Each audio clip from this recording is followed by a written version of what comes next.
Fala pessoal, tudo bem? Vamos dar continuidade hoje aos nossos estudos de embriologia, falando hoje sobre o processo de formação dos gametas femininos. A gametogênese feminina, também chamada de ovulogênese ou ovogênese. Se você não sabe que processo é esse, fica aí que esse vídeo é para você. Eu me chamo Paulo Aragão e esse é um Minuto Biológico.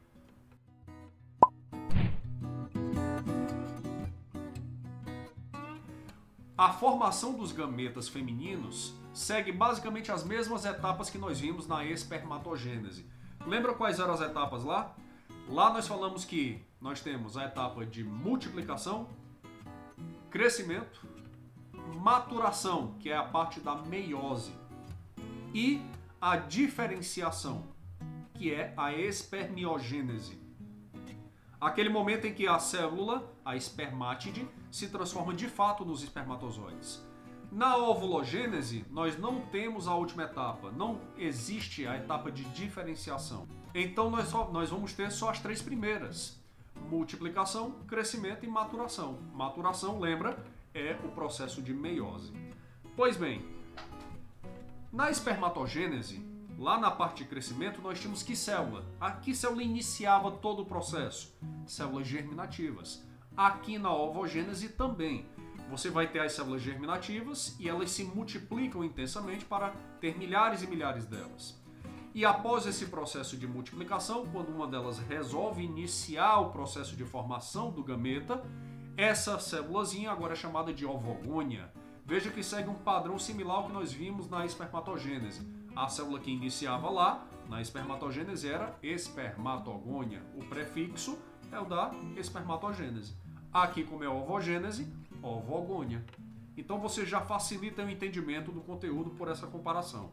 Pois bem, a ovogônia então passa por uma etapa de crescimento. E aí vem um detalhe importantíssimo. O segundo detalhe, né? A etapa de crescimento na formação dos gametas femininos é bem maior, é bem, digamos, mais duradoura. E isso é um dos motivos que explica o fato do óvulo ser bem maior do que os espermatozoides. Após o crescimento, essa célula agora é chamada de ovócito primário. O ovócito primário é chamado assim porque vai sofrer a primeira etapa da meiose, a meiose reducional. Lembre que todas as células que estão antes da meiose são células diploides. Depois que ela passa pela primeira etapa da meiose, as células ali passam a ser haploides. Então, memoriza isso. Antes da meiose 1 é tudo diploide. Depois é tudo haploide. Pois bem, quando o ovócito primário se divide, vai haver aqui um outro detalhe importantíssimo. Terceiro detalhe. A divisão é uma divisão desigual, ou seja, a célula vai se dividir, só que formando uma maior e outra menor. Lá na espermatogênese, a divisão era igual. A célula se dividia em duas células de mesmo tamanho, ou aproximadamente o mesmo tamanho. Mas na ovogênese, não. A divisão, a citocinese que divide lá a célula, é uma citocinese desigual. Sempre forma uma célula maior e outra menor. A maior é chamada agora de ovócito secundário, porque vai sofrer a segunda etapa da meiose. E a menor é o primeiro corpúsculo polar. Quando a segunda etapa da meiose inicia, o ovócito secundário novamente se divide em duas. De novo, uma célula maior e outra menor. A maior é chamada agora de ovótide, que também é popularmente já conhecido como óvulo. E a menor é o segundo corpúsculo polar. Perceba então que nós vamos ter de novo uma divisão desigual. Essa única célula que se forma é que vai se tornar o óvulo propriamente dito. Perceba outra diferença. Lá na espermatogênese, uma célula se dividia em 4. Aqui na ovulogênese, uma célula se divide em 4, porque a meiose é padrão, mas apenas uma delas é que de fato vai ser o óvulo. Ou seja, de uma ovogônia que iniciou o processo se forma um óvulo. Lá na espermatogênese, de uma espermatogônia que iniciou o processo se formam 4 espermatozoides. Outro detalhe interessantíssimo que você precisa saber é o seguinte. Eu disse para você que na espermatogênese, o homem estaria produzindo, durante a sua fase de vida ativa, espermatozoides diariamente. Na mulher isso não acontece. Os óvulos que vocês, mulheres, possuem eles já foram formados desde a sua fase de vida uterina, desde quando vocês eram feto. Isso ocorreu por quê? Porque o processo de formação dos óvulos foi iniciado lá e estagnou, ficou parado.